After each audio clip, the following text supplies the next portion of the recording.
Oh, yeah. Hi there.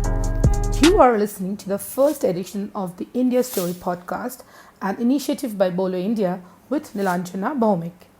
In today's edition, we are going to talk about the right to education and what it means for India's girl children. India made education a fundamental right for children between the ages 6 and 14 in August 2009. The act was implemented a year later in 2010. The most important achievement of the RTE has been that it allowed India to achieve almost 100% enrollment rates.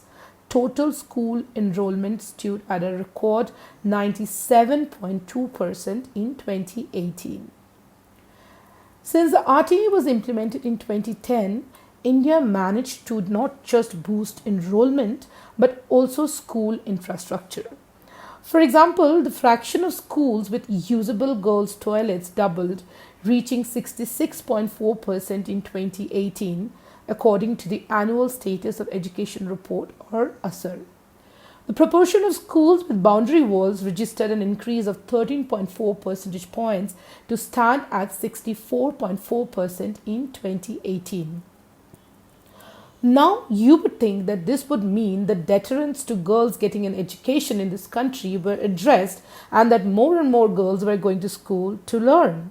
However, in one of RT's biggest failures, India's girls are still being left behind. How? They are dropping out of schools because they are needed at home to help their mothers with household and care work.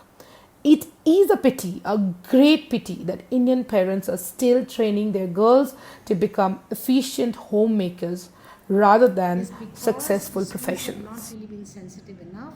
The administration has not really been accountable towards getting the girls into the school, and also if they're not there, nobody is bothered about why they are not there. I think the moment we start asking this question, why, in spite of this right being fundamental right given by our constitution, by the law, why girl children are not in the school, if we start investigating that, then we will certainly coming to the real crux of the problem, that why girls are not there. Is it because they come from very poor family and their additional responsibility of care for the sibling? Is it because their parents are fearing their protection in all kinds of harassment, sexual harassment and other issues, because male teachers are in the school? Or is it infrastructure of the school that is lacking? Because relevance of education is now being studied. Only 27% of Indian women work. It is a dismal figure for a billion plus country.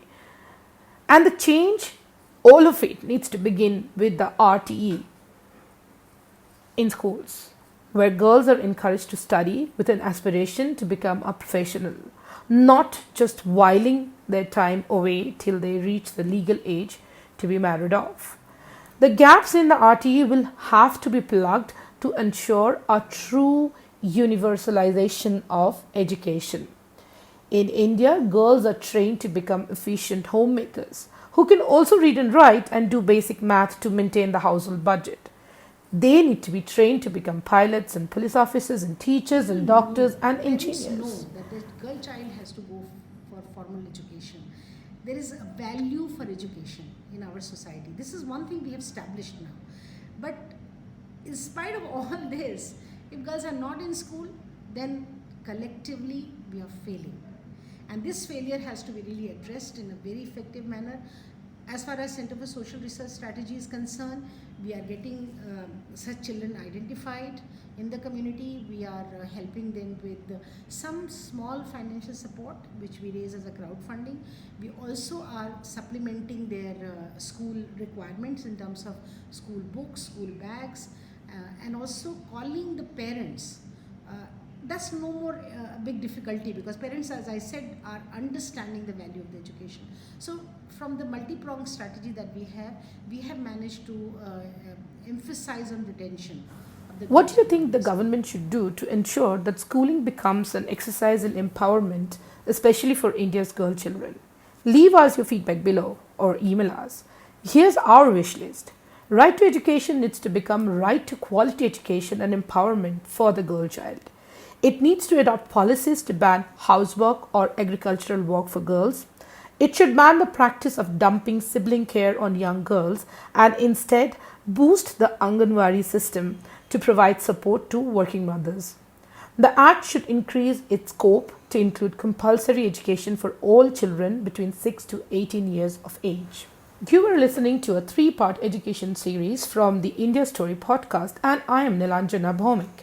Stay tuned for our next edition where we will tell you about the millions of children from minority communities who are still out of school and why. Till then, it's a wrap. Keep listening to the India Story Project because you need to know what's happening in India. Yo. Welcome to the India Story podcast, bringing the India story every week for ya. Stay tuned and stay behind. The India Story podcast, play it and revive. Oh yeah.